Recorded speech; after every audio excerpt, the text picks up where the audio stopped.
Welcome back to Forbidden Knowledge News. I'm your host, Chris Mathieu, and I want to welcome back to the show the awesome author and amazing researcher of ancient history, ancient cuneiform texts, Matthew LaCroix. Matthew, how you doing today? Great, it's awesome to be back here. Of course, some of my favorite topics, so who couldn't be excited, right? Awesome.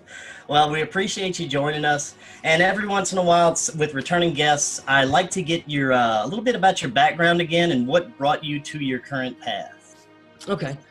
So I was someone who really, believe it or not, I really didn't study this stuff or look into ancient history secrets or any of that when I was young. I was someone who just spent all his time out in the woods, running around, hiking mountains and exploring, and that was my side of it, seeing this whole side of the connections found in balances seen throughout nature, and then seeing the unbalances in our society and in how we treat our world, trashing it and ignoring all of it, and people just driving the highway and running over animals and not even caring. It was like this sickness of our world, and it drove me to the point where when I was younger, to start trying to figure out what was going on from that side. And after pushing the limits of myself, going off alone and camping into some wild areas where I shouldn't have been, and getting almost in a lot of trouble. And in many cases, I did have situations where I probably could have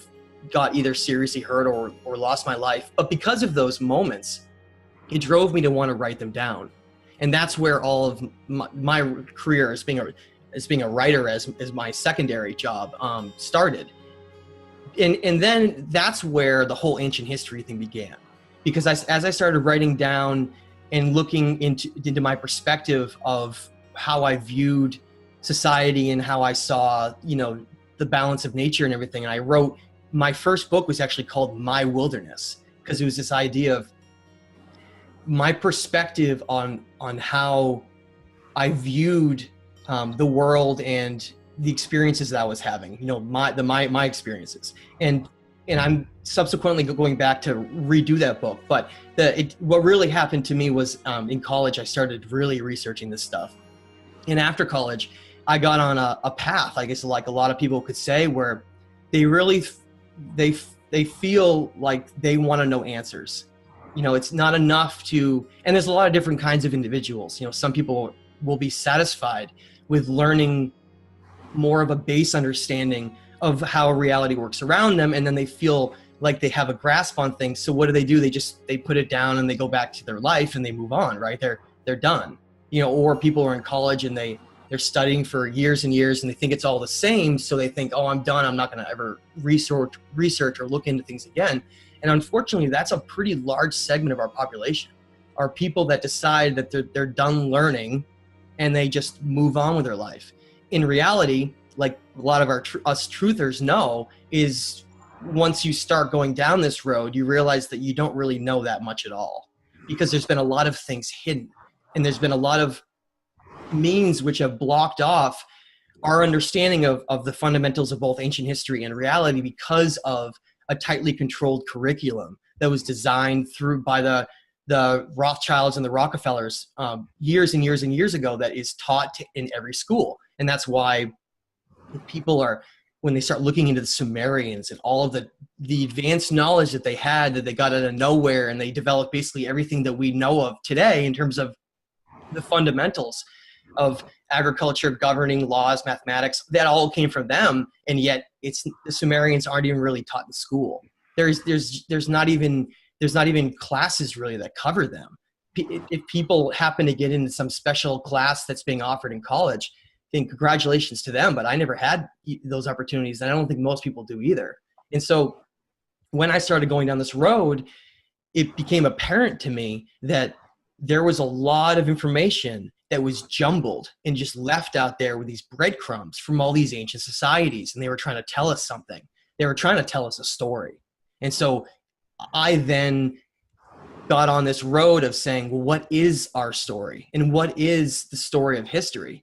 And that's how we get to where we get today, because I was someone who had the opportunity to have some time, which is, I understand, is a critical component in all this. If you don't have time, how are you supposed to do any of this? especially if your energy is all drained through working and spending all of your precious time, and then you don't have any ability to be able to find these things out. And I do think that's one of the brilliant things about YouTube is it does give people, if they're objective in what they're picking and in what they're looking at, it gives them the opportunity to listen to something maybe perhaps when they wouldn't be able to read or study something, right? Right. I don't know if you can hear that, but it is storming in the background back here. Yeah, that is rain. So if we happen to go out, I'll reconnect on my cell phone, but just letting you know, that's what that background noise is. It is storming out here. But sorry, go ahead and continue. Yeah, that's fine. So I wrote eventually, and I think I rushed it a little bit too much early on, releasing The Illusion of Us, because I really wanted so much of this information to get out. And so, after the second version and all the time I went back in to try to make it perfect, I'm learning those lessons. I'm learning those lessons right now because I'm trying to release the third book, which I think is by far the most important one that I've written. And I'm trying to slow down and make sure that I get everything based on evidence and facts. So that's what I've been spending my time over the last year and slowly doing less and less shows because I'm trying to get this done. So I'm excited to release this. It's going to be called The Stage of Time. And it's really going to delve into understanding. It's a little bit more of an advanced book than The Illusion of Us. It's delving into understanding, well, what makes up our reality? What really defines it? Is it defined by what we see, or is it defined by something like superstring theory in this electromagnetic universe? Is that what really defines our universe in all these ways? But then moving beyond just that, I wanted to bring in the whole ancient history aspect of explaining these antediluvian civilizations and the separation point for why we lost so much technology and knowledge, and how, we're made to believe we live in a world surrounded by billions of other planets and solar systems, and yet it's all empty. And yet, there's never been any influence with any of developing human societies and any of that. And so this book is going to take all of these juicy pieces of evidence from like the Atrahasis and the Enuma Elish and the Emerald Tablets and so many other places too. It's going to take so many of these juicy pieces, and it's going to have direct translations from the best translators that have done this. And it's going to look into, well, what really is the story of the past, the present, and what is the truth of our reality. And so that's what I've been really consumed with, I guess you could say. And I'm right at the end of finishing it and going back through and getting it up to where it needs to be. But I'm hoping I can have that released a little bit after the new year. That will be awesome. We'll be very much looking forward to that. I mean, those topics are amazing. And it brings us to some of the things that I'd love to talk about tonight. And I'm glad that you mentioned our education system and how they don't teach anything real to begin with, let alone any real history. And you've done such amazing research into the Sumerian cultures and the ancient cuneiform. And let's begin there. But let's not only begin there, let's begin with where we come from. Okay. Anunnaki beings, were they our creators? Did they create us from something that was already existing here? What are your thoughts? Okay. Before I jump into that, I want to just let people know that we're going to be going through some topics that I've never discussed before. And some of these things I've gone over in a few shows, and I don't want to be redundant. So what we're going to do is we're going to start with some human origin stuff, with some Atrahasis and some other various readings that I've just to give us a base, so that we can delve into some of these more complex topics, like the Nephilim and some of these really neat things that Magellan saw. And we're going to go into Emerald Tablet number 2 and some other various pieces of evidence that are really pretty amazing and unknown to a lot of people. So let me start by sharing a few slides while we have this discussion. When you think of the past and you think of where humans came from, and you look around at the animal kingdom, I think one of the greatest means that has held back our society and our consciousness from understanding the larger truths of where we belong and what we're part of is by thrusting us in this Darwinian model of us being just simply an animal like the rest of the animal kingdom. And a lot of people maybe aren't really aware of how destructive that mentality is. If someone feels that way, which most people do because that's been what's thrust and taught to us through all these different means, it's this idea that we got to this point simply based on survival of the fittest and by stepping on everything else to get here. That's essentially what that means, kill whatever is attacking you, conquer everything you can around you, and then become this powerful civilization that is these advanced monkeys, right? That's what they want us to believe is what's happening, and that there's no outside influences in that, this whole, pool of ooze gets struck by lightning, and then you have these, macroinvertebrates and all these things that come out of this, and then eventually all of these different millions of species come out of it, and eventually human beings come out of apes. And that's what we're taught. Right. And I want to talk about how that's not what ancient history says, and that's not what the evidence says at all. The evidence is actually quite the contrary. It is, and I think that's one of the problems, is that when people start looking at some of these tablets and some of the informations from some of these ancient cultures, when they compare it to such a mundane viewpoint that we've been given, like about what I just said, about having how we're nothing, right? And that's that mentality. Nothing special, just an evolved ape. You can get whatever wealth you can, accumulate whatever you can, have this, get as much as you can. We're kind of treated that way by the elites as well. That like we're nothing. With the food that we eat and the air that we breathe, they kind of enforce that we are basically nothing as well. Exactly.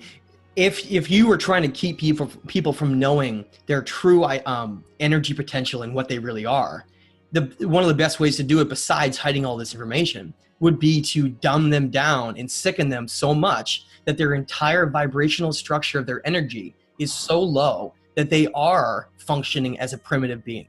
That's essentially what they've done to us. Look at the news that just came out. We're looking at this Glios fate, or whatever that new with Monsanto is basically spraying on wheat to try to have it so pests and mold and various things don't ruin it, and yet that's extremely harmful and dangerous, and it can cause cancer, and it's in almost every single cereal that's been promoted to all these kids. It's just like when we saw this big news announcement come out saying that these salted meats and these cured meats can cause cancer, and yet look at Lunchables and all of these foods that were being given to developing children so they could be strong and healthy, and at the same, what was it actually doing? It was sickening everybody, causing people to be less than their potential would have been, and not even just that, causing them to exist in a state of energy that they don't belong in. That's the most important point that we're going to get to as we go through all of this. We're going to get through and discuss the finer points of the fact that we are nothing like the animals in the insects and all the other things that are in our world. We are completely separate from that, and we should view ourselves that way, not in an elitist way, but as more of stewards that should be taking care of this planet, and yet we're just trashing and stealing all of its, oil and gas and burning it all and destroying our world and filling our oceans with plastic. Is that how, beings that have higher consciousness and may come from the stars, is that how they really should be acting? Look at one of the things that sickens me the most is if you look at if you think about the idea that if we are these great beings, the fact that we could be physically assaulting and attacking each other and killing each other in wars and all these different means is really gets even more disgusting when you separate it out beyond Darwinism, because it's such a primitive nature. It's such a primitive means that it's very sad to me to see how people have been so conditioned to exist in that state. And so let's start here, right? You have this question mark at the bottom right of the screen. Right. What is this missing link? Where did we come from? Where did all this start? Well, I want to get a little bit of background, and some of these things I've covered, but I want to bring them up again.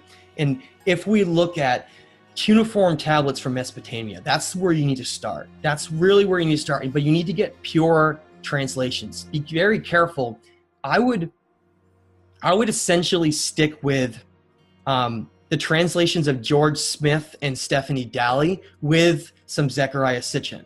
But we need to mix the sources of information and then objectively view them rather than just getting everything from one place. Because if someone was to make mistakes, which some of them have, you essentially would be getting your source of information from only one place. And that's a really dangerous thing to do.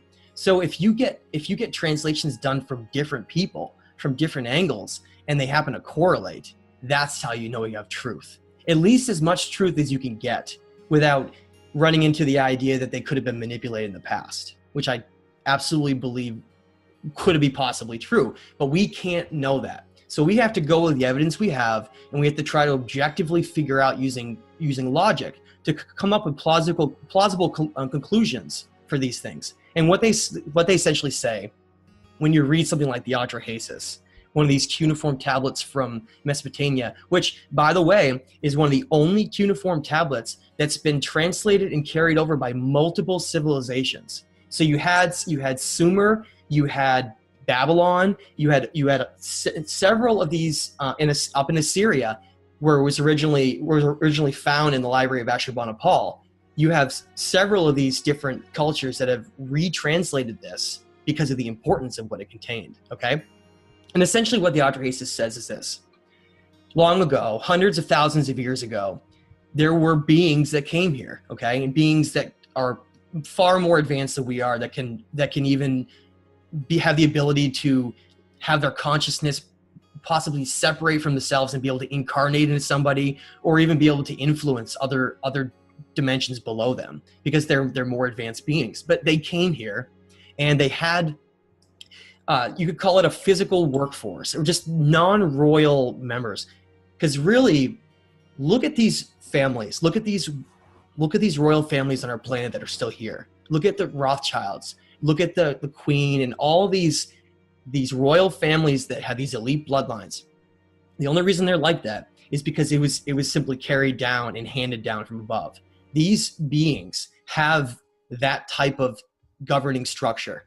They have a royal hierarchy system and then below them, they have basically other beings that are advanced, but they're not royal status. So they do a lot of the work for these beings. That's what they are. And they're known as the Ajiji. Now, these beings, go ahead. These beings, are they interdimensional beings, or are they actually from a different planet? They're definitely transdimensional, interdimensional, which means they have the ability to move between different dimensions. Now, humanity, everything you see around you in the physical world, that's part of the third dimension, okay? And the third dimension is where matter becomes physical, but there's a lot of other dimensions both above and below it, and because of that, what we see and what we perceive is largely just a small piece of that, okay? And so these beings have the ability to basically master these dimensions. And if you have a being that exists in a lower state of energy that can really only perceive with its physical eyes the third dimension, but only have the capability to glimpse, having to do with our consciousness and things like love, which go beyond the third dimension. Now, those are fourth and fifth dimensional attributes. And that's where consciousness resides. So if you want to really think about what defines our experience here, what you and I talking right now, what you see, this is absolutely a brilliantly designed biological body where it's like an antenna basically that can, if it's healthy enough, tunes into higher and higher states of consciousness that then have the ability to allow that biological body to reach higher states of energy. That's what we are. And that's why these beings and some of these families and some of those who don't want humans to reach a higher states of energy, they simply just keep them through conditioning, through food, through water, through all these different means. They simply just keep them in their lowest state of energy. And that's, if you think about what that is, it's an energy prison, because we don't belong here. We belong in higher states of energy. And that's why it's so disgusting to look at the fact that once you know a lot of this stuff, and then you look back at thousands of years of war, with millions of people that have been brutally murdered and killed. It's horrible to look at how our reality has been shaped. And so what these cuneiform tablets say, the Atrahasis, is it says that these GG were on this planet and there was no other humans here. There was early hominids and they were doing all the work. They were doing all the work for these beings, whether or not it was mining or whether or not it was clearing out channels in these river channels, which is what they specifically says in the Atrahasis they were doing. The Fertile Crescent, which is where Iraq and Syria and all those areas are, is where we see the best evidence for these advanced civilizations and where they developed. And that's only because these beings went there first. That's where they went to create these civilizations and then start out. They were there before human civilizations. And the reason you know that is because when you read in the Atrahasis, they talks about how these Igigi were clearing the lifelines of the land, these rivers, the Tigris and Euphrates rivers, because if you don't clear them, because they're running through such sandy and rocky areas, they get filled with sediment and dust and all these things, and they become clogged. And so if you don't clear them, they turn into these mud pits, and then you can't get any water out of them. And what were they clearing them for?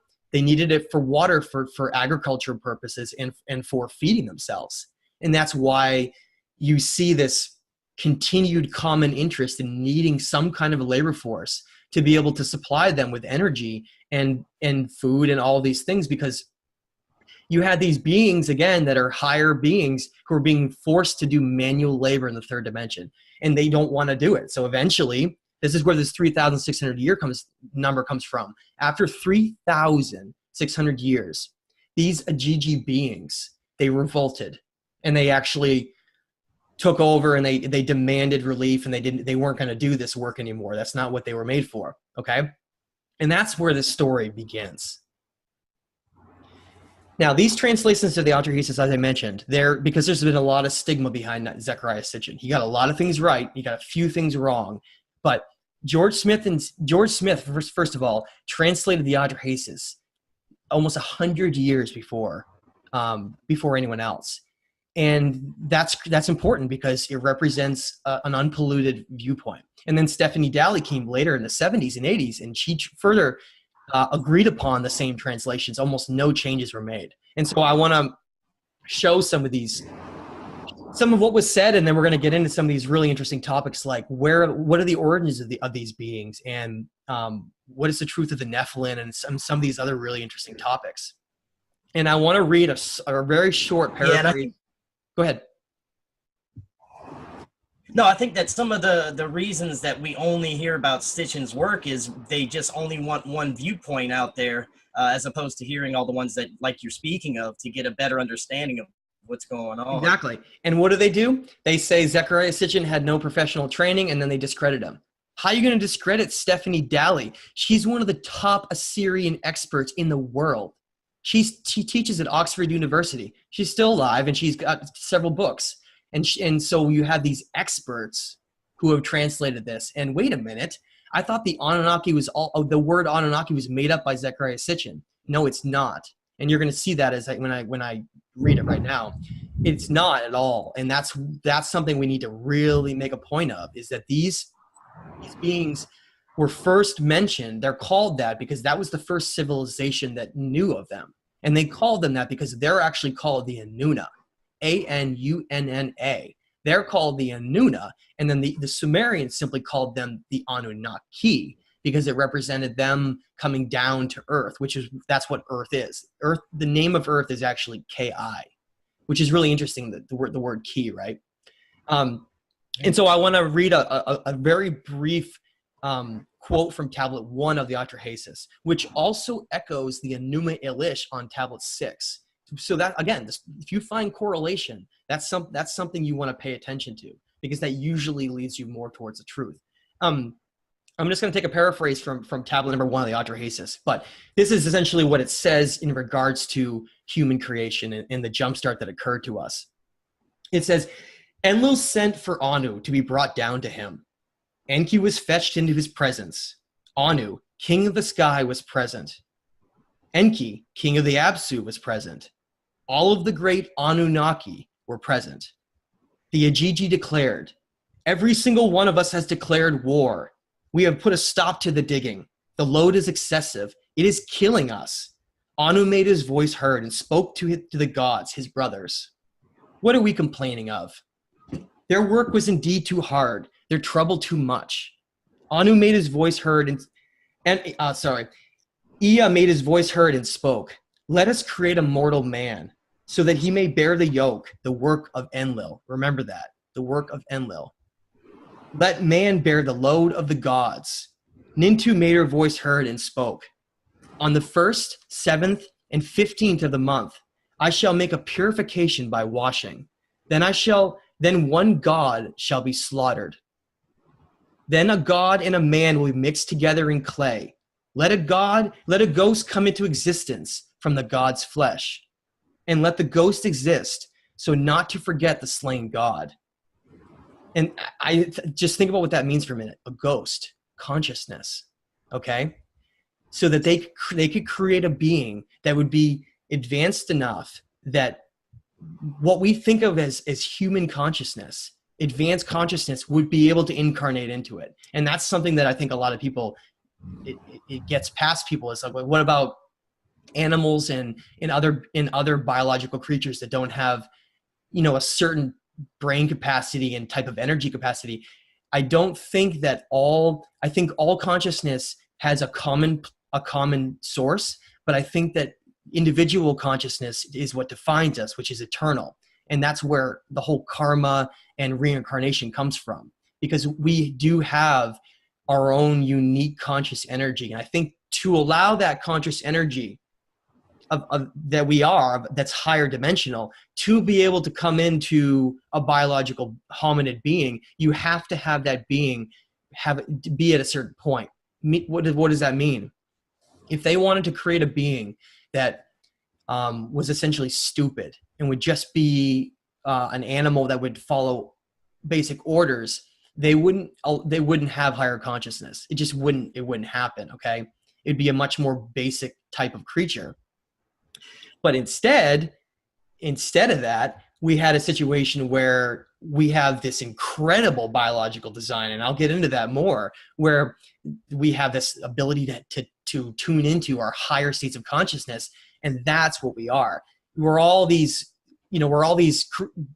creator gods here that are in this body that are being tormented and used in our lowest form of energy to just give up all our energy to never advance and reach higher levels. It's quite amazing if you sit back and you look at it from an outside perspective of what we are and what we're doing. And that's the whole point behind a movie like The Matrix. That's what it's trying to get at the whole time. Now, with that translation I just read from the Atrahasis, a lot of that is hidden in symbols and metaphors. It's one of the things that Thoth talks about, is how a lot of this has been cleverly and deliberately hidden. Because what would happen if it wasn't? If all of this was written in plain tongue, simple, right? Instead of saying they mixed something like clay together in a slain god, what if they just talked about how they took a primitive biological hominid and genetically jump-started? They don't use those words. Why?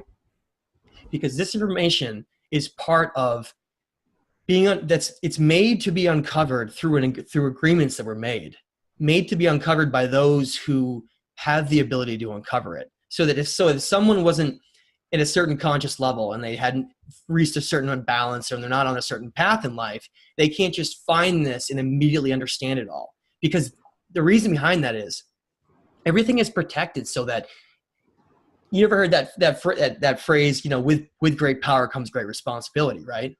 Right. That's the same thing with us, is that we are not allowed to reach these higher states of energy. That's been designed that way by these beings, unless we are able to get through certain roadblocks and reach and do certain things in our life to prove our worth. And part of that is simply is studying hard and learning the reality around you and going down that long, hard road that most don't take, because it's really difficult. It's really hard. You get rewarded by doing that, by reading things like this and being like, I understand what that's saying, I think. And other people saying, I have no clue.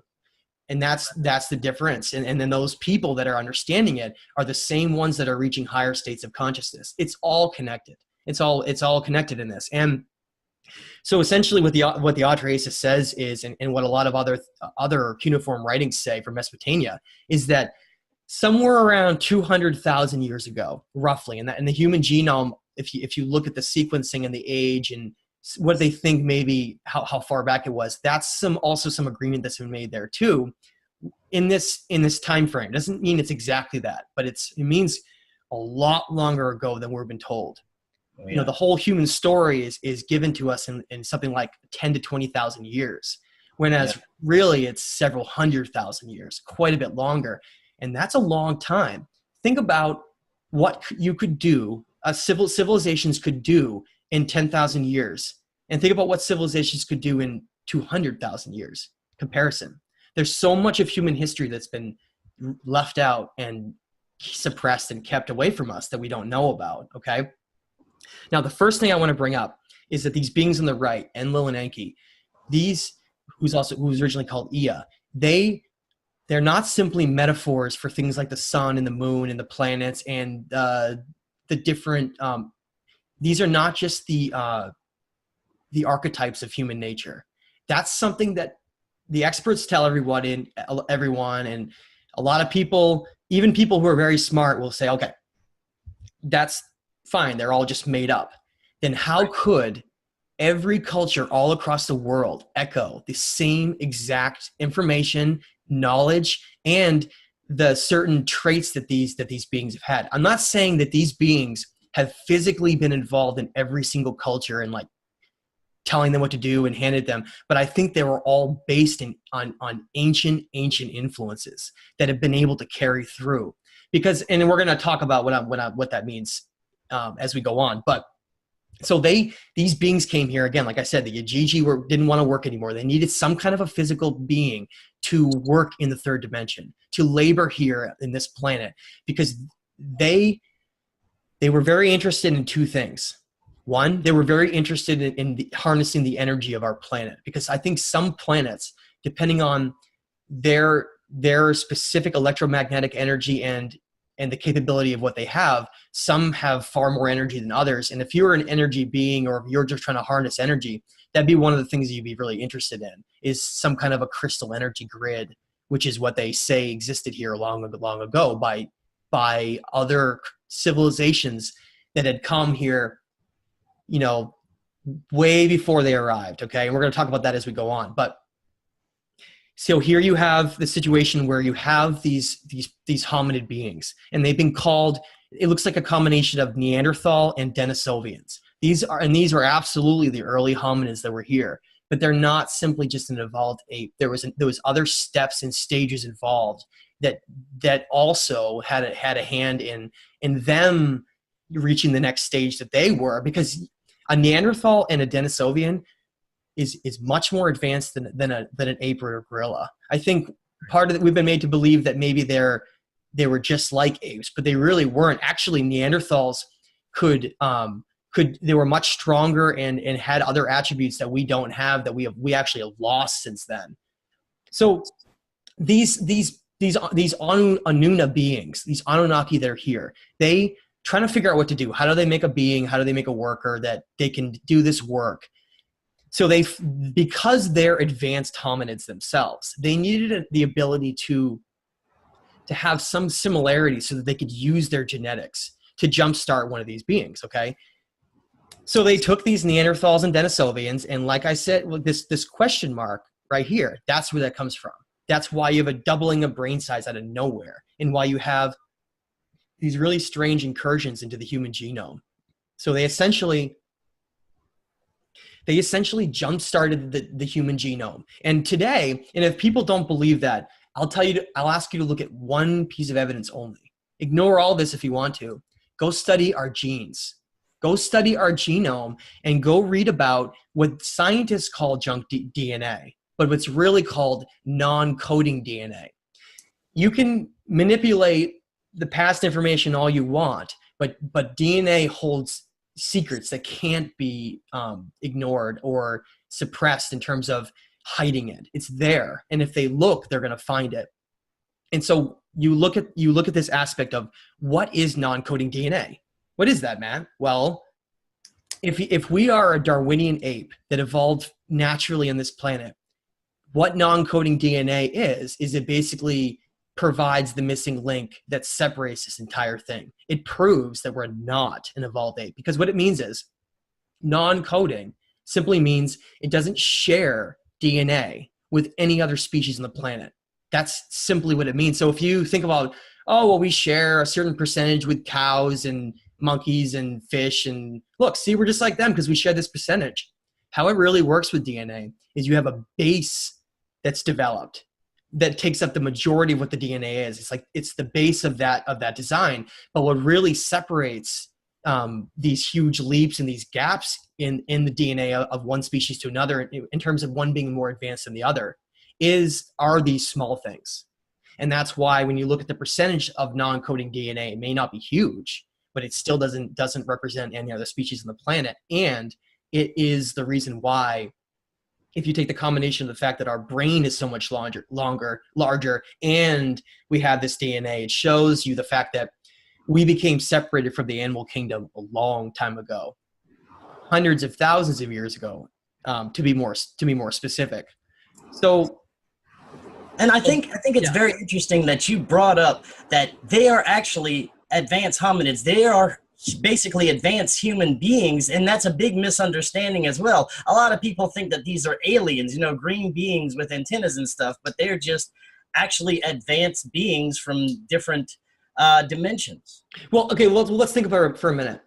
If we, knowing what we know about the universe and knowing what we know about biological beings, there can only be a couple variations. You either have a hominid being, which is the mammal side, whatever branches of that diverge, right? And they're much taller than us, though. I got to point that out. They're not like we are. Wherever they come from is so much larger that they're able to be large. They're able to be taller because we're designed specifically for the gravity and the specifics of our planet, how the electromagnetic grid here works. Now, so what does that mean? Well, it means that beings could really, in my mind, only come in three groups.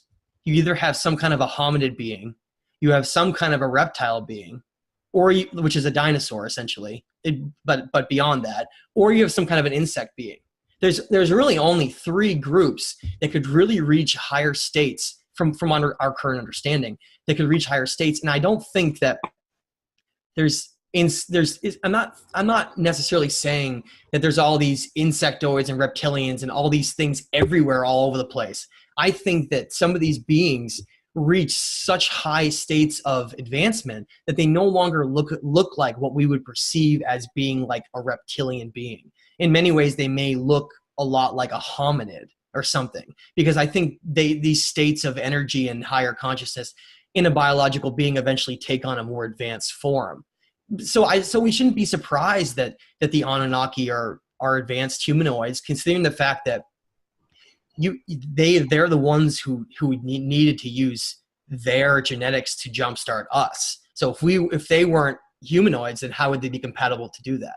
There's the proof behind that, and not to mention all the different ways that they're shown, which is shown as this tall horned helmet being in most cases, that's usually a lot taller than those around him. So I want to bring up this really important point. Who created the Neanderthals and Denisovians then? Where did all of this come from, and what's the whole point of this story? It really comes down to, if you delve into the ancient cultures all over the world, some of the ancient Southeast Asian cultures, and some of the Mayans and the Hopi, they talk about how beings long ago had created their ancestors before, but some of them actually don't mention anything about the Anunnaki. Some of them specifically mention the Pleiadian star system, okay, which I believe is the same as the Anunnaki. I believe the Anunnaki are just beings that are part of different places that are the only reason they're called that is that's the group of them that royal family group is known of, that probably is grouped up with probably people, they're probably from Sirius and Orion and the Pleiades, and they're all together in this group in our solar system, and that's what they've called themselves. Okay, that's what I think the difference is between them. And so I think I think we had a situation where something like the ancient Pleiadian civilization came here long before 200,000 years ago and had a specific plan for how these Neanderthals and Denisovians would eventually end up through something like macroevolution, okay, versus micro, looking at the differences between how a species can change on a small level versus how it can change on a major level, okay? And I think the idea is they probably come back after certain time periods and just slowly tweak and change things over time rather than just this huge jumpstart like we saw. So I think in many ways these beings, these Anunnaki beings who came here, they disrupted both the energy grids that were here on the planet and disrupted the genetic genome of these Neanderthal Denisovians. And that's what led to us. So you could think of us as being, we're really not supposed to be in this place yet. We're too early. You know, we're way before we were supposed to ever reach this point. And that's why there's so much chaos, because we're like these children who are incarnating into these incredible bodies with higher consciousness, and yet we're not really ready for it in many ways. And so that's one of the reasons why it's so easy to trick our demiurges and keep us in such a lower state of energy. So I want to talk about, Chris, do you have any questions on that before we move on? No, I find that was very fascinating.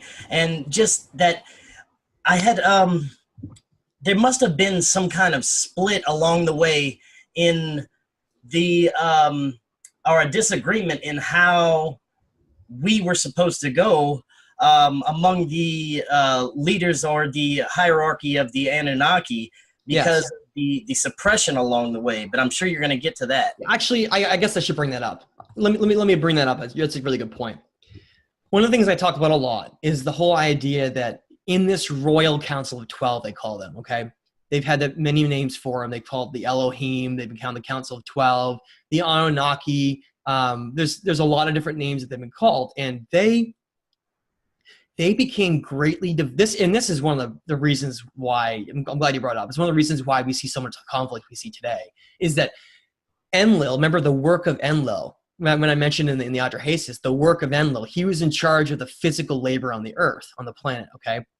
So you have this group of royal beings, and they have certain names, and their names are not like the names we have. The names that they have are names that have been given based on their title. So Enlil, Enki, is simply just a way of saying they're lords of something. So En meant lord, so Lil, lord of the sky, lord of the upper dimensions, and governing the physical dimension. And then Ki would essentially, and Ki's name is essentially lord of the earth, and specifically freshwater and inner earth, okay? Because I think some of them, they basically consider the third dimension part of the role of Enlil instead of Enki. Which, by the way, if that decision had been different, everything would have been changed in our history. Because what happened was essentially there was this great divide that developed between these beings. Because Ea, Enki, was this master geneticist. The Australians actually said he was the great serpent and one of the great creators of the universe. So we don't even know how powerful these beings are. But Ea, Enki, the great serpent, dragon, he was this master geneticist. And one of the amazing things about it is that I found so fascinating, no matter how many times I mention it or read about it, is the idea that Enlil wanted us to be designed, and some of the others, wanted us to be designed as simply a primitive worker. But Ea, with the help of Ninmah, ended up designing us as a being that could even reach a higher state of energy than them. Try to wrap your head around that. That's why it sickens me so much to see what goes on in our world, because if we're able to go down this, at the end of the show, we're going to talk about human states of energy and how you can reach higher states and all of these different things. But if people were able to reach those higher states, like all these famous people in history, like Gandhi and Buddha and all these others that everyone's got a lot of different names for, they're just simply humans that are either incarnated from someone important, or they're people who have managed to reach one of their highest states of energy. That's all it is. And so when they do that, they become legends. because they're able to pass down teachings and understandings and affect those around them on such a fundamental level that they become like milestones in history and milestones in reality because of the impact they've made. Okay.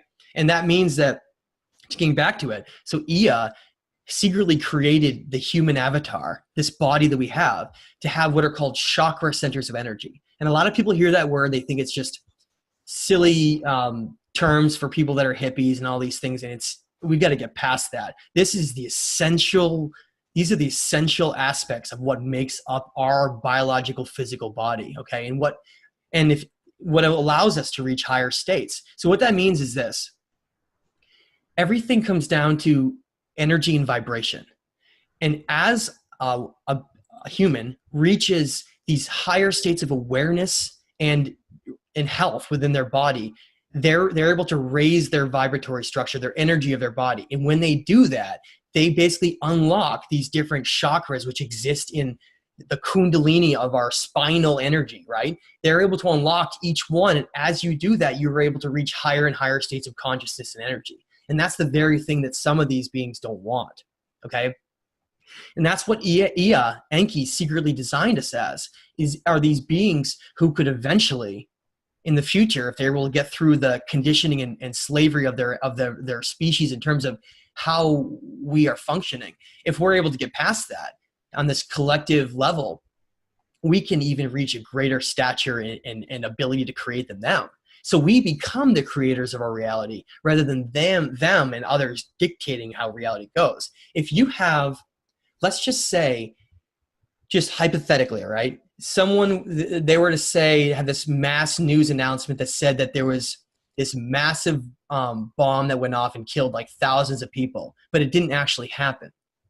You could still cause that reality to become that, because all the people, the ones that helped to create this reality, that's what we are, they end up believing that that's true, and so they actually manifest it. And so it's like those people did die, and that becomes reality, even though some things didn't actually happen the way that they've been told. Human beings will believe something for so long and be so conditioned for so long that it almost becomes part of history, and we take on the energy and the responsibility of maintaining that, even though in many cases they're lies, like how we perceive certain heroes and certain individuals throughout history. So when Enlil and some of these others found out that we had the potential to reach this heightened state of our energy, they were furious. And we're going to talk about what the antediluvial differences with the disasters that occurred and what happened with the divergence and everything. But it simply means there became a great divide with these beings, to the point where they hated each other and they would start wars with each other over the idea of, because it was very important to them, two things: what is the future of Earth and what is the future of the human race? Those are the two things that are the most interest to not just them, but many, many others. Because if you're an advanced being, you have the capability, and you've seen this in so many places, they talk about this, you have the ability to see timelines. You can perceive timelines. So you could actually say, you could have the ability to look far into our future and say, what is that being going to eventually reach? And if that's something that could be a threat to them, not in a physical way, but in a way where they take over their own reality to become greater beings and such. Some of them don't want that, because they can feed off the energy of everything that's here, because what we're essentially doing is giving up all of our creative energy that I'm going to talk about. It's called Ba, B-A. All of our creative energy that the Egyptians called that, we're giving it up freely to them. That's essentially how this works, because we're not using it for any kind of creation. We're simply using it to do manual labor and really simplistic things in a lot of cases. There are people, doctors, and a lot of people that do really hard things. I completely understand that. But at the end of the day, you look at the fact that we're working 40 to 60 hours a week, in some cases more, and all of our time is simply being stolen. And that's the whole point, to make us look at reality as the means of just an ape that got here and needs to just keep working because that's how reality works. When in reality, we're nothing to do with that. We're nothing like that at all. Okay. And so this divide became this struggle in war that I call the struggle of the eagle versus the serpent, because these different gods carried different symbols, powerful symbols that would represent themselves, and others that were part of them, and then civilizations who the certain kings and the bloodlines that were carried down to certain individuals that would carry on the same structure. They essentially would mimic those that had influenced them. So that's why you see all the empire civilizations of the world have eagles and different variations of that. And then you see any kind of a conscious civilization culture have either a serpent or a dragon, because a dragon essentially is a serpent that simply metamorphosizes. And that's one of the things that's hammered in almost everything you see with these ancient Sumerian civilizations and anything out of Mesopotamia is this idea of wings. The caduceus medical symbol, the whole wing idea, it simply just represents the metamorphosis of energy.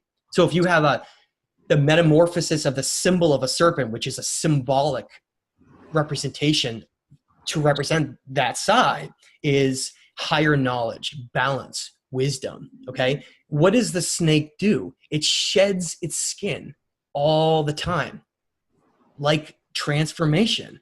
And there's a lot of reasons why these beings are beyond intelligent. There's a lot of reasons why they chose the certain symbols they did, because those symbols, like we have on the screen right here, Thoth chose the symbol of the ibis because it's a patient teacher of mankind.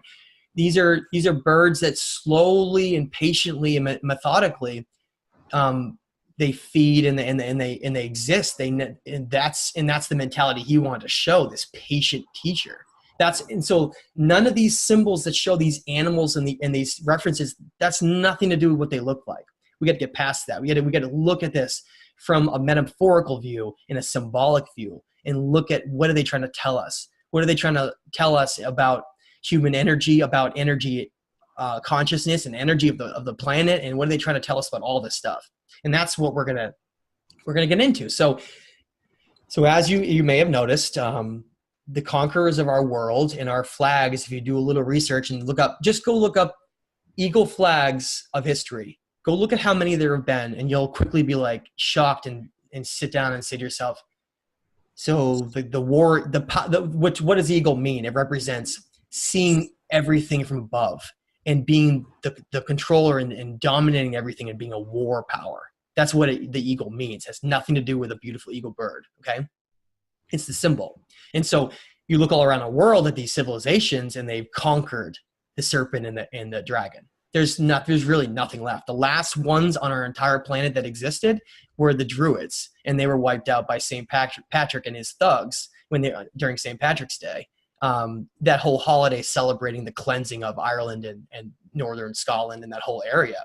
That's simply wiping out and eradicating the last society that still practiced the knowledge of the ancient serpent dragon. And that's why you see the Aztecs, the Mayans, and you go all the way across to all the Asian cultures and all around the world. It's just the same thing. And we're going to get into some Slavic mythology too that a lot of people don't know about, that talks about the same thing as well. So what do I have on the screen? Well, I want to talk about where possibly these beings came from. I already mentioned, I think that they likely came from somewhere far outside our solar system. And the evidence for that is really fascinating, actually. If you think about the idea of like an invading solar system or something this very old, and you look at a lot of the Pioneer 10 data from, we were talking about in previous shows, looking at the fact that there's a dead binary sun that it's been this conspiracy that they haven't told us about, that's been influencing, that has a planets potentially, or at least a large planet that's potentially been impacting our outer solar system, and maybe part of this story all along, maybe part of the idea of where all of this began and why there's been so much destruction in our solar system. And so in Codex number 2 of the Nag Hammadi scriptures, which I highly recommend people read, the Nag Hammadi scriptures represents, which the word Nag is snake. So it's basically like snake knowledge. It's representing one of the best collections that exist from Gnostic writings from the ancient past, which is eventually became rewritten and turned into modern Christianity much later after. Now, I want to read a section from tablet number 2 of the Emerald Tablets. And basically what these are is they represent what are combined to collectively be called Hermetic writings, because Hermes was one of these influences from that has been, you can see all throughout history of these certain individuals who have these traits that keep getting carried and they keep following the same story. And Hermes and a lot of the other ones are just these incarnations of these beings like Thoth. Okay. Right. And what Thoth says is that he was from Atlantis. Okay. He came from Atlantis. And if you look in the Emerald Tablets, it's very clear that when Atlantis was being destroyed, he left and he went, and he's the one who built the pyramids of Egypt. And then he left when he was kicked out by Ra, when they switched over to the solar calendar, because he was the crescent moon god. He was the one who was part of the lunar calendar. A lot of people don't know that. So he leaves Egypt and he goes and starts the Mesoamerican cultures, and he was one of these. He was an ibis in this, the symbol of the ibis represented in Egypt, but he was usually represented in other incarnations and other times as a serpent and dragon, as being part of Ea's legacy. Enki's part of that side. You remember this division between those who wanted to help humanity reach higher states of energy and consciousness, and those who want to not allow that and not allow us to reach those states. Okay. So one of the neatest things about this is in the Emerald Tablets, which is one of these ancient writings that goes back to, we don't even know the origins of it, but it goes back to so long ago that it's likely just carried on from Atlantean knowledge. And that's because that's what Thoth says right in it. Okay.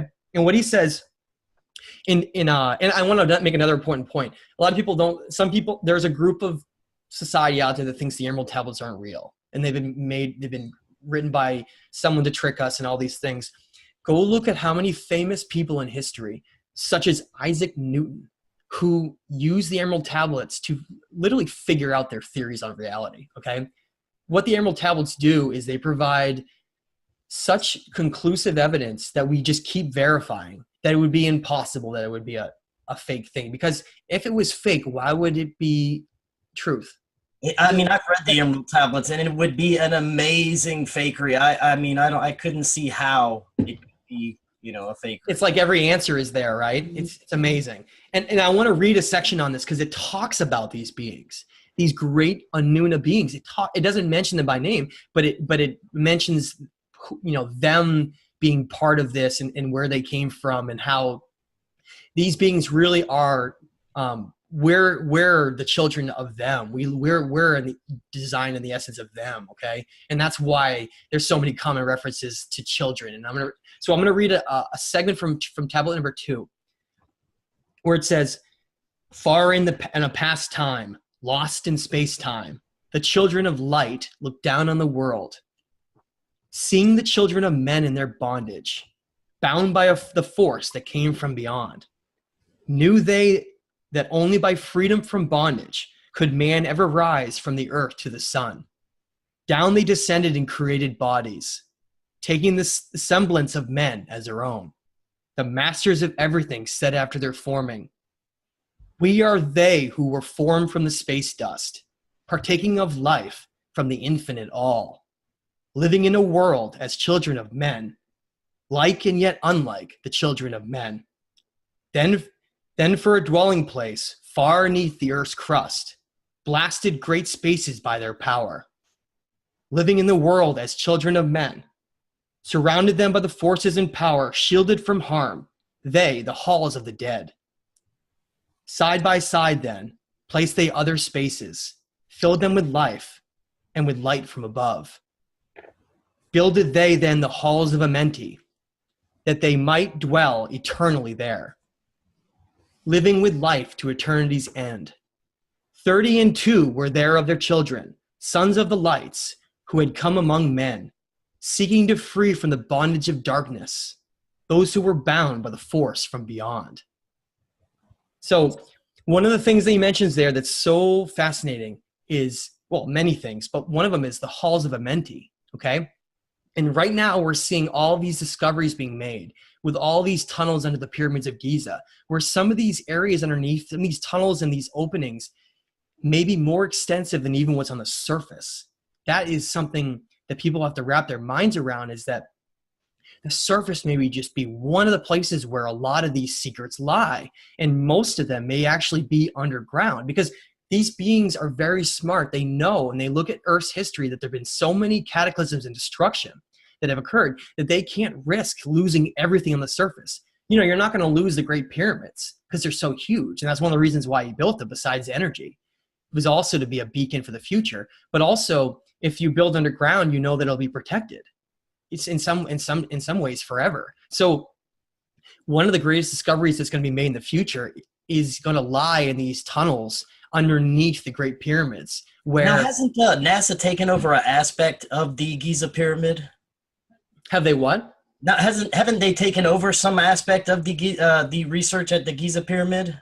Well, we just saw that a huge announcement just get made that I think everybody's been waiting for, where they discovered that there's electromagnetic energy that's been perfectly tuned within the Great Pyramid of Giza, which everybody in our circle has been just waiting for, because we knew that.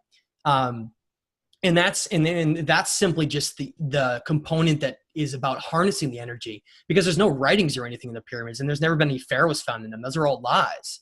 They're simply massive energy power plants. But here's the question. What were they powering more than 10,000 years ago? And I think the answer to that has to do with two things: either connecting to the highest states of energy that can be utilized for creation and affecting human energy, as well as potentially even changing the energy grids of the planet. Because these pyramids are built right on the ley lines and these special energy segments of our planet, which is simply just this sphere surrounded by electromagnetic energy. That's what everything is. That's why Tesla discovered free energy. He was simply just utilizing the electromagnetic energy of our planet that it creates. That's what these pyramids are. That's what all of these designs are all around the world, from ancient mounds you see out in Mexico in the Southwest, all the way to temple pyramids, and then all the way to these large pyramids. They in many ways had the same purposes, slightly different things at times, but overall they had the same purposes about energy. And so Thoth from Atlantis says that these beings came from beyond, and they started using humans to incarnate into, and they would hide in them and pretend they were man and do all these. You know, it makes you think, if they were the ones responsible for maybe they were the ones responsible for new inventions and not just some random person tinkering. If you consider the fact that they mentioned how many times they keep incarnating and using people and using us for different means. And they call themselves the children of light. And they say that they were created when space, like back when everything was being formed from space-time, and it's mind-blowing. But it really echoes the idea that they may be millions of years old, and that's why we can't wrap our heads around how complex all of this is, because they're just so far beyond our capability of consciousness that we're just trying to pick up the scraps and pieces of all this without really understanding probably what the larger picture of all this is. Right. I mean, there's so much. I mean, if you're just starting to get into this and discover these tablets and these old writings, it's so much to digest, and there's so much to cipher through. It's hard to tell the truth, but I mean, with people like you getting all this excellent information out there, it's making it more abundant for people to understand what actually happened in our past. Exactly. And take something like the Emerald Tablets. Again, more proof that they're not fake. Try to follow them. That's what I did. I took the teachings that were in there, and I said, I want to see, and the ancient cultures all around the world, like the Gnostics, I said to myself, it's not about just writing about this stuff. I want to see that. This is why one of the reasons I'm so passionate is I've seen some of these higher states of energy by following this curriculum of how you can raise your vibration and all these different means. And when you do have these incredible experiences that go along with doing this, you are forever changed, and you know that it's real because you experience it directly. And walking outside in a higher state of energy and being so much more connected to your consciousness and all these other things, all of a sudden reality just becomes completely different, and your perspective on how you viewed everything changes, and a lot of your activities change, and what you used to do that was maybe just passing the time by then becomes doing things that actually create experiences and grow you. And that's why there's such a difference in it between certain segments of society, because you have one segment that starts to learn about this stuff and just goes on, the deepest rabbit hole ever and is considered crazy and a lunatic, because on the other side, some of society that's been given this mundane viewpoint, they look at some of this stuff without doing any of the studying or looking any of the history or the evidence, and it just looks crazy to them. And I would just like to bring up something that I bring up all the time, but it's just so important, is if you were around hundreds of years ago and you were told that there were giant lizards that were the size of buildings and houses running around all over the earth, stomping around, eating each other, these huge lizards, you would laugh your head off. I know I would. You would laugh your head off. But what's amazing, though, is if you take that same group and then you bring them into a building and you start going, look at all these bones. You ever seen bones like this before? And you start putting them together to show this model of a skeleton of an enormous lizard. And all of a sudden what became crazy is no longer crazy anymore. It simply seemed crazy because you didn't have the necessary information to be able to weigh and compare what you're looking at.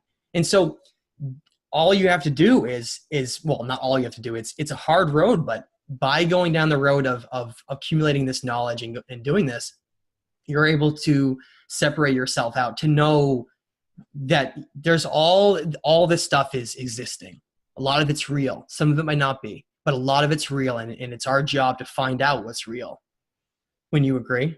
I would definitely agree, and that's exactly why I do this show, is to get the truth out there, or what could possibly be the truth about our history and everything that's going on that we don't know about. Exactly. So I want to go into this next topic. It's one of these topics that, again, I brought up that dinosaur thing because we're going to be talking about giants and the Nephilim and fallen angels. And now I wanted to say, before you get into this, I've been fascinated with the giant mythos. Especially you hear it in the Book of Enoch. It was removed from the Bible, probably for a very good reason. And I'd love to hear what you have to say about this. Go ahead. Sure. So we're gonna have some discussions about this, and I want to bring some facts to the table, not just, again, like that evidence thing we were just talking about. Let's bring some facts to discuss this. Remember, we were talking about how the Anunna are very tall. You see that in a lot of places. Right behind Chris on the wall there on his poster. That's the famous giant seated from Sumeria, where they have, one of these great beings that's standing, far above all the rest. That's simply a fact. They were much taller than we were, okay? You can see that everywhere, all over these writings. They didn't simply represent their stature as greatness. You make them larger than life because of that. It wasn't about that. They were very large. And we're going to get into evidence that proves that, okay? And that's why if you look at the statues that have been created from a lot of those beings, they're almost all the same size. Think about that. Compare the facial sizes and how large these are. You'll find that all over the world, these statues of a lot of these are actually created with the same exact size, which is pretty amazing in itself. And you just open it up mentioning the Book of Enoch. In the Book of Enoch, it goes into great detail about these fallen angels.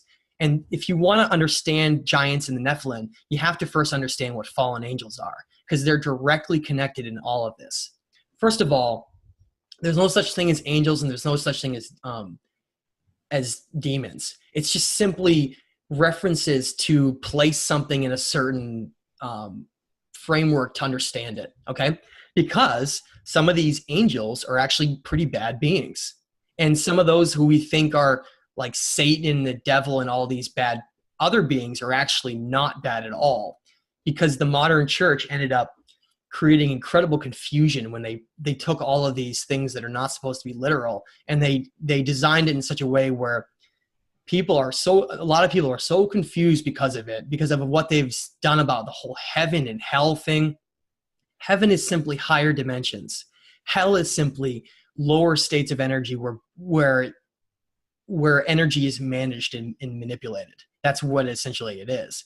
And the underworld, which is considered the same as hell, is not a bad place at all. It's simply, again, it represents where energy is managed.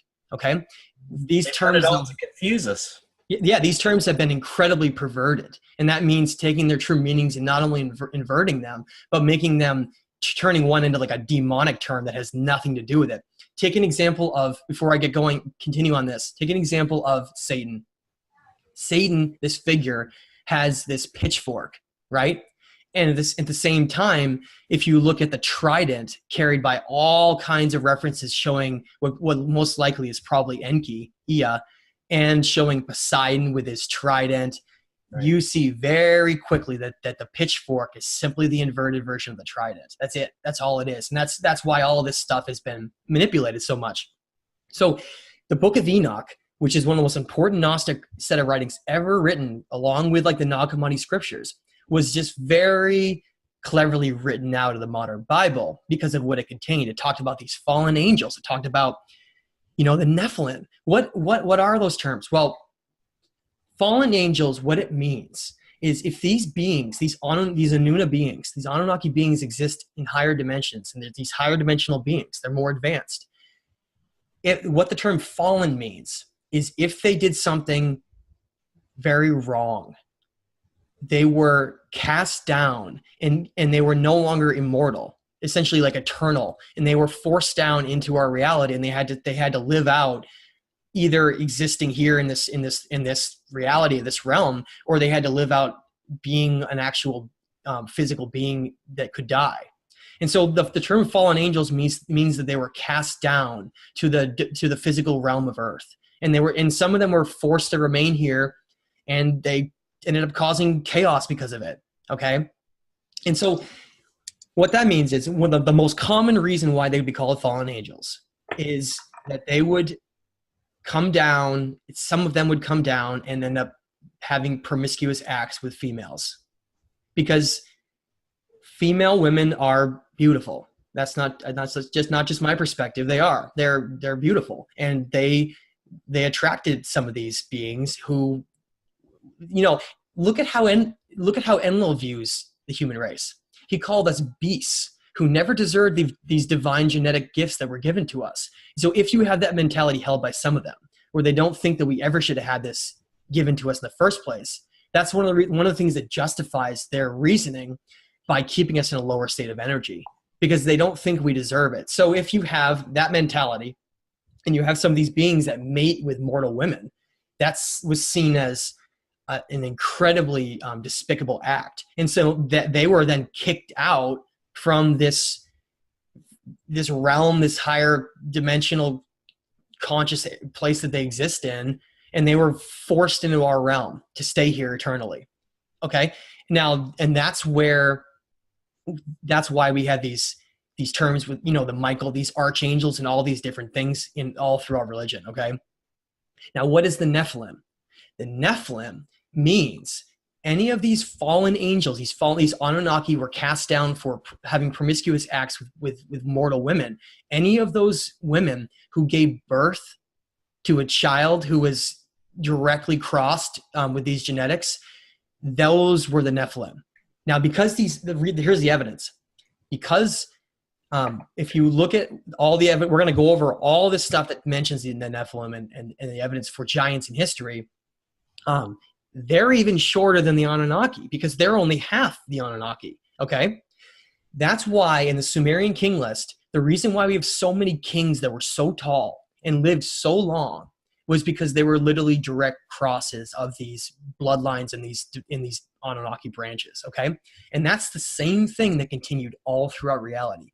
Some of them that were in charge, especially some of the negative polarity aspects of it, they realized that they could control our reality by putting certain puppet controllers in place who were told that they were essentially better than others because they had these elite bloodlines of these Anunnaki, and then they've been governing us essentially all along.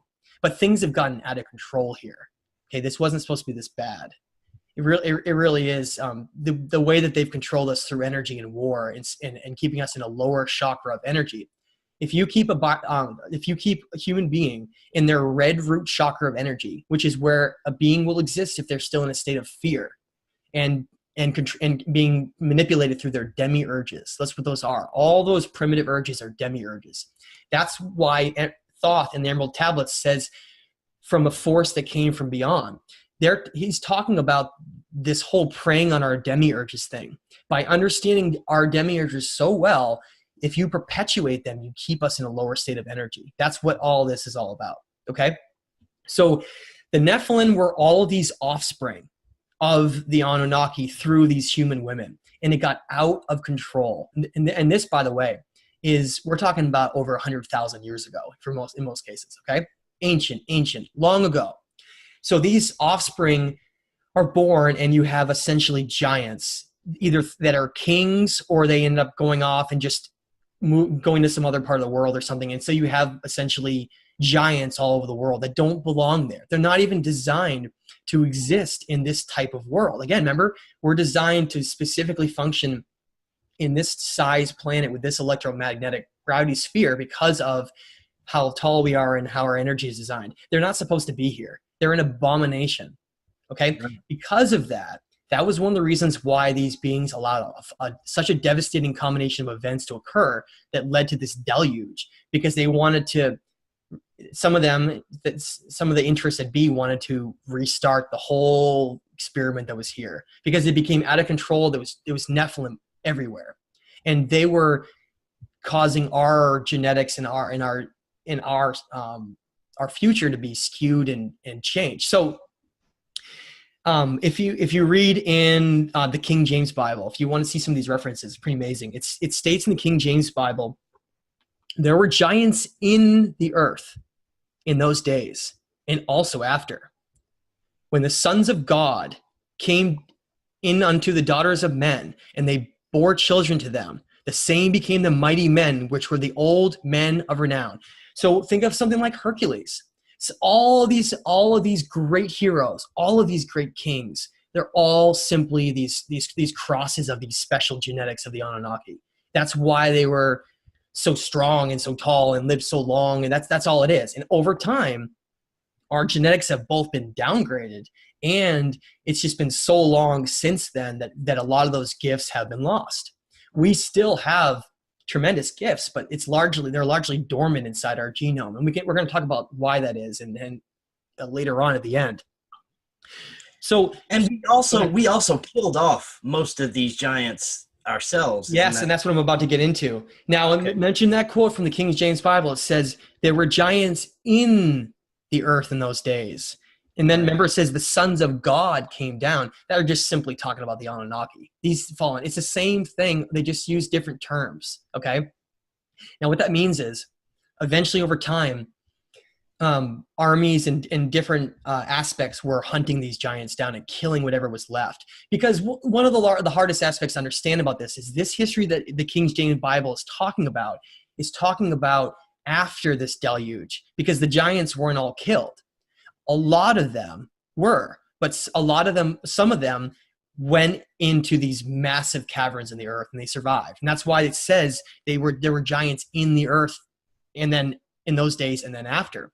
Because whatever survived through these caverns and came back out became these legends of fighting these giants. And then whatever was left over within these famous kings and these other beings who had still these leftover genetics that still made them taller. You got to think of these different bloodlines where you have, like probably these purebred Nephilim that have been around, for long periods of time. And then you have these where they probably mated with another woman along the way who mated with another one. So over time, every time you get a shorter and shorter person, even though they still have a lot of those traits. So That's why I think you get, not all of them are the same height, and that's why you get all those alterations. But basically, after the deluge, which we're going to talk about, they were essentially hunted to extinction. And Chris, I don't know if you want to mention anything before I move on, but oh no, go ahead. Keep going. We've got about 30 minutes or so left. Yeah, I got to keep going. Now, this is one of my favorite pieces of evidence that I'm excited to talk about. Okay, I'm going to move this over so it's not in the way here. So I'm putting up one of the maps that was drawn. Shows basically, look at the circle that's on the right, and it shows the size of a person, and it shows what look like giants. This was an old map that was drawn, okay, from way back in the day. Now, there's an interesting piece of evidence that I have talked about I think once, and it's in the new book. I talk about it a lot, but it's this idea of, well, what evidence do you have that they were actually around? One of the best pieces of evidence that proves that giants and the Nephilim were real comes from one of the most popular figures in history that this certain aspect nobody knows about. So you think of who first circumnavigated the world that we know of, and the name is Magellan.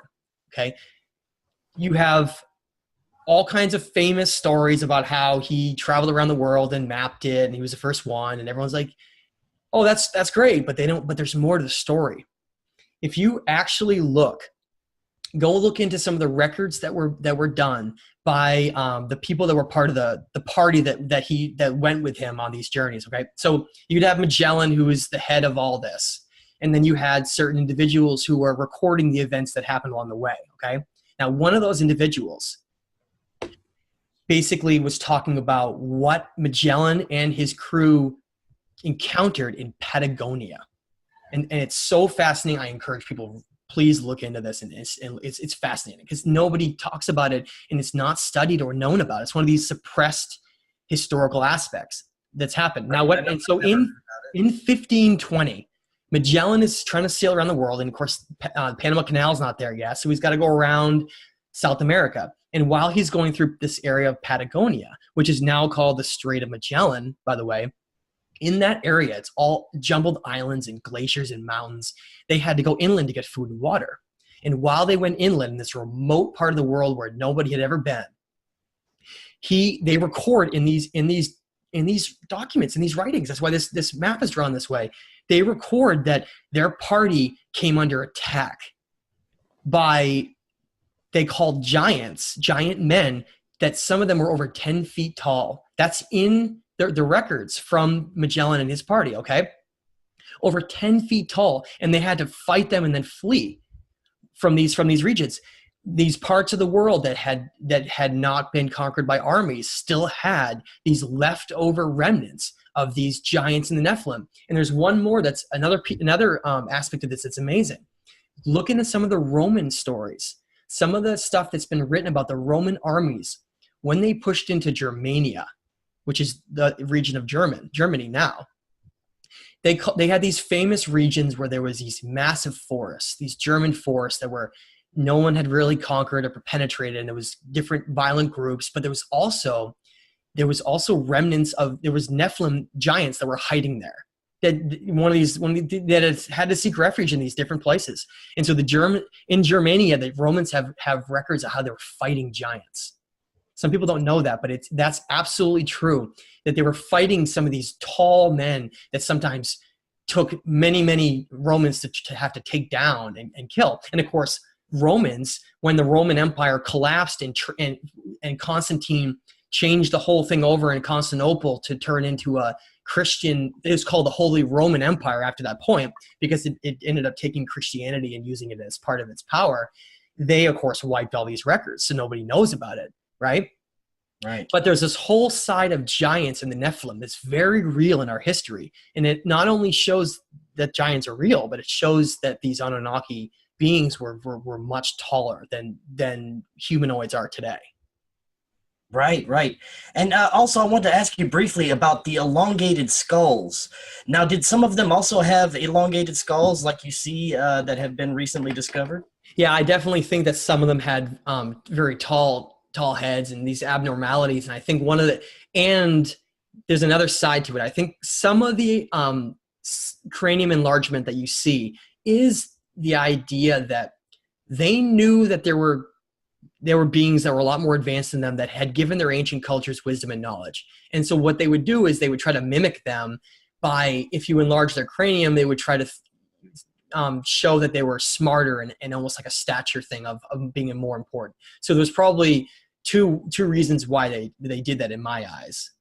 And Chris, that leads us into, what did we lose? Where did all this go? And so I want to bring up, of course, all of the ancient megalithic structures we see on the earth, and all of these incredible locations such as Göbekli Tepe, who have been radiocarbon dated to over 10,500 years old, and on the left you have the enormous stone block at Baalbek, Lebanon, that weighs 1,242 tons. Right. And we're told that was moved by pulleys, slaves with pulleys. Okay. Again, for the most part, we could not move something like this today. If they could, why don't you ever see large things being moved like that? Okay. And not even to mention, regardless of that point all along, again, we're told that these cultures were primitive and nomadic. It doesn't make any sense. Okay. This is how I perceive all of this occurring. We have to look at two distinct time periods of human history, which are called the antediluvial, okay, or the post-diluvial. And basically what we're talking about is before and after the flood. The flood was very real. It was a combination of the Ice Age, which ended around 12,000 years ago, rapidly melting very, very quickly, which, by the way, is nothing like we have today. Where I'm sitting right now, I had 1 to 2 miles of ice above my head. So we're talking about enormous ice age that had melted extremely fast, and then through other tectonic forces on the earth led to horrible destruction from volcanoes and tsunamis, and that's what we think of as the flood. And the whole earth wasn't covered in water at one time, but there was disasters occurring all over the place. And that's why we see the disappearance of so many of these animals right after the Ice Age, like saber-toothed tigers and woolly mammoths. It was because the climate changed so rapidly after these events that they simply either froze or died. When you look at the power and the dramatic occurrences of these events between 10,500 years ago and 12,800 years ago, because I think there was multiple events that happened. I think it was over the course of over 1,000 years. Because of that, all of these civilizations that had developed, the Sumerian king list mentions specifically that in Sumer and in these Mesopotamian areas that kingship was directly lowered to these cities, and then they arose, cities like Shuruppak and Eridu, whereas then they were destroyed, and then after kingship was relowered again, and you got this new development of civilization where you had Uruk and Ur and Kish were erected. So we need to differentiate the fact that these are completely different age structures, and you can go look at the evidence for Eridu. It's still there. That's what was being compared as the Garden of Eden in the story, as this being, near the Persian Gulf, and it was one of this incredible place that was destroyed, well over 10,000 years ago. Okay, and we still have evidence for that today that shows that. So what does that mean? Well, I want to make some points out. I don't think that these Anunnaki beings use technology to directly themselves build all these. I do not think that. Ancient Aliens' idea that ancient aliens built this, I actually don't believe that. What I think is real, of course ancient aliens are real, but what I think was real was the idea that they then provided the knowledge to these civilizations for how to do it. Okay. Yes, Thoth built the pyramids and was part of that, but he wasn't part of every single structure and thing around the world. They just influenced these cultures on how to do it, how to use either they somehow use some kind of a melting polymer to create some of these structures like you see in South America, or they used some kind of a sound magnetism method to levitate and raise some of these things. With sound frequencies. Yes, I've heard of it. That's fascinating. It was not like, think of physical power of trying to lift him, because that would have been impossible. We have to get past that idea and understand these two distinct time periods. Now, this is what I want to mention. So after these advanced civilizations that, you know, were part of the pyramids and Göbekli Tepe and all of them, once they disappeared from these destructive events, you had kingship lowered and restarted again. Like I said, in Kish and these other places in Mesopotamia. This is where it gets important. Those civilizations then became somewhat advanced as well, but then you had conquering armies later go through and basically destroy a lot of the evidence that had been around for those. So there's a lot of complex factors. You have basically the floods and destruction destroys the advanced civilizations, their knowledge, and then it gets restarted and it's starting up again in a lot of different places, especially Mesopotamia. And then there was a decision made. Then there was certain aspects where I think these beings, like you were brought up before, where are they? I think they left. And I think a lot of this fell apart because they weren't here. And what they had jump-started, these bloodline kings and these armies got out of control, and they came through and they destroyed everything. And through other influences of some of these other beings that stayed or continued to influence, they basically corrupted and destroyed our world. And we're just trying to pick up the pieces of what already existed long ago, because there had been a decision made to hide all of this and to destroy it all through the Holy Roman Empire and a lot of other things. They wanted to make sure that they could write the story so that certain beings could play the role of God. Like, so God in the modern Bible is not God. It's these beings playing this role, this deceitful role to try to hide all this from us. That's why so many people are in shock when they start reading the book of Enoch and in the Nag Hammadi scriptures, because it's goes so much further than what religion is telling us. It actually answers questions rather than just leading to more confusion. And if more people could understand a lot of these things, I think it would help in our evolution, of our consciousness. And that's a perfect segue into the end here. And we're going to talk about our consciousness, and we're going to discuss the end game here. What is going on right now? Where are we going? Are they?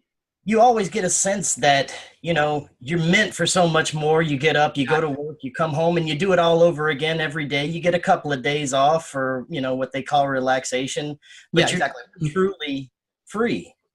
That's right. Free time, right? Free time. Oh, you get some free time right now. Yes, I get free time.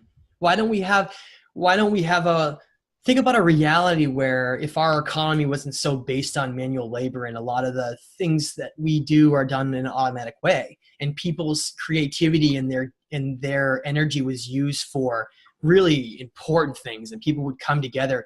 Think about how that would change how we even view our reality and how we view our existence and our purpose. If someone thinks, wow, I'm meant for something a lot greater than just working at McDonald's my whole life and then, you know, having a couple of years left when I'm retired before I die. There's so much more to this. And that's why you can't just tell someone this. They have to go down this road to experience themselves. When they start reading about all this and understanding the ancient history aspects and understanding what these cultures had tried to tell us all along, that was then covered up and destroyed by a lot of sides of this that didn't want it being known, you quickly learn what really defines our consciousness and what defines the experience here, and everything changes. Everything you see, the way you perceive everything changes. And like I said, you start changing your life. And now there's two terms I want to bring up. The ancient Egyptians had very important terms that separates the different physical and non-physical states of our energy. So they said, and the Gnostics echoed, basically, which is just Egyptian knowledge, they echo the idea that the physical reality we see around us is the major controlling point that keeps us trapped. Okay, because if our energy at its heart is based on a non-physical, conscious, eternal energy that is, you could say it's stuck here, and I want to just bring that up for a second. Some of the writings talk about how these beings created some kind of a soul trap system here, where they could feed off of our energy by creating the means for which it was so hard to reach ascension that 99% of the beings that were there never could. And so they were stuck in an incarnation cycle endlessly. Now, what that means is if you were forced to kill someone in a war, or you're forced to do bad things, because your you're in a system here where you can't ascend beyond reaching your higher states of energy and leaving this cycle that's been developed here through taking advantage of this energy system of the planet and all the different means that they do. If you're killing people and you're doing all these different acts in your lifetime, you have to try to clear your conscience and clear those actions before you can ascend. That's what Osiris in Egypt, all those teachings talk about. Look at how it says these pharaohs, when they were going to the afterlife, they had to have their conscience weighed, their heart weighed. What did that mean? They show scales. If you have fear and unresolved things within yourself, if you don't resolve them, you'll never ever be able to reach higher states of energy, and you'll be stuck in an incarnation cycle endlessly. And so what do? Well, some of these beings who have been in control of this time of Pisces, this zodiacal time of Pisces, that have created such a negative polarity here, before we go into what will be a very positive polarity in Aquarius, it has to be, it alternates, okay? Before it happens, though, they were able to, by the rules of balance that they follow, to create the means for which, because of the rules of free will here, because we can decide whatever we want, they made the game so that, look at today, right now, if you decide you don't want to pay taxes or get a job or do anything, you go out in the middle of the wild summer, you build a cabin, you're like, this is amazing, I'm living off the land. One day, someone finds out you're out there and you go to jail because you haven't paid taxes in 10 years. And why are you paying taxes? You're not working, you're not doing anything, because there's a system in place here that's been designed where everybody has to follow these rules of this system. And those rules keep everybody in this certain state. Now, if you then take that system and you create chaos all the time through orchestrating wars and all of these mass suffering and fear and dumbing us down through food and all these various means, you can create a way where, yes, hey, you have free will. You can reach whatever state of energy you want here. Oh, but we've designed the game where it's going to be almost impossible to get there because of all the factors and things that come into play to do it. It's this perfect way where you have because of the laws of free will, it forces us to essentially keep reincarnating over and over again and giving our energy, because we don't, in our short little mortality of only 120 years that our cells have been capped at, that they start to degrade and we die. We don't have a lot of time. We don't have a lot of time to figure it out. So we just keep doing this over and over again, right? Until our solar system enters into our galactic center of our Milky Way, like right now.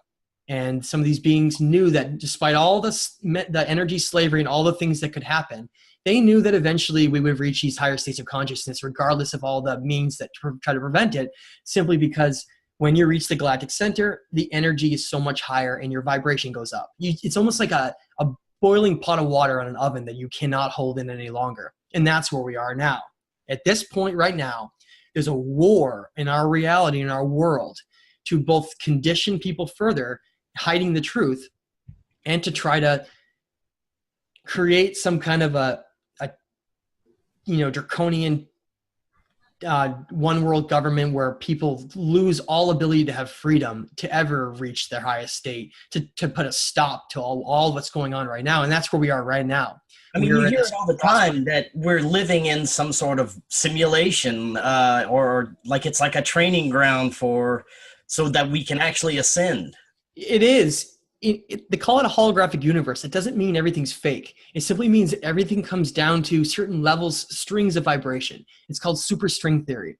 Everything is vibrating at a certain rate, and everything is being affected by the electromagnetic spectrum of another body, another object. The larger an object is, the more electromagnetic energy it has to affect something else around it. That's why because we're these beings that have the electrical circuits flowing through our water charged system, when your aura, your energy, you get around somebody else and you haven't fine-tuned it, you get drawn into their state of energy. Give me an example. You're having a great day. You feel happy, you feel fantastic. And you're walking down the street and you meet your neighbor and they're crying their eyes out. They just said that their son was just hit by a car, and they start telling you all the details. What happens to your state of energy? You match theirs, don't you? That's how we work. unless you can have the control of your energy and you can not allow others to impact you, which is really hard, you essentially, the collective of humanity has this means where we all are functioning on almost the same level of energy because we're all being influenced by those around us. That's why wireless signals and all these things disrupt us on such a level, and because of those factors. So the Egyptians said, getting back to it, they said that the great, in the Gnostics, the great illusion of our reality that holds everyone back in the vice, in the chains of our reincarnation cycle of energy over and over again, is the illusion of the physical world. Because at its deepest level, we're all just energy that's trying to reach higher states. That's it. Energy trying to reach a higher state. And so that's why they call the creative energy within us of higher energy called Ba energy. And it's the energy of creation.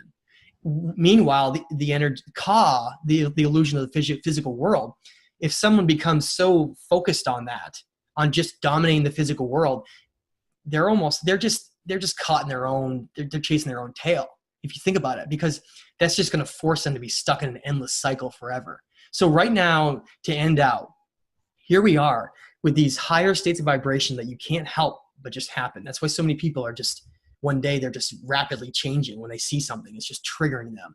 And when you start learning this, you know deep inside that there's so much more to us than we're being told. And so it resonates, and people go down this path and it changes them forever.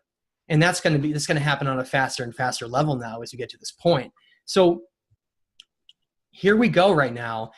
The human experience here is realizing collectively that we're all part of something much greater, part of something much more than just competing against each other and survival of the fittest as an animal. And that's why religion in many parts of the world, like the United States, in Canada, and in a lot of places in Europe, is starting to lose significant members, while other places of the world may be gaining them in some ways. A lot of the more industrialized countries in the world are rapidly losing religious members because people are becoming spiritual, because they're realizing what reality is and what they're part of, and it's changing the fundamentals of everything that they experience. So right. I want to end out, Chris, and just say I really appreciate our discussions and everything. And well, Matt, that was awesome. I mean, like I said earlier, the key to everyone understanding where we're going is looking back in the past, and you do an awesome job of showing us what happened. And Matt, thank you so much for coming on. That was an amazing presentation, and we're definitely going to have you back. And definitely after the book, we're very much looking forward to that.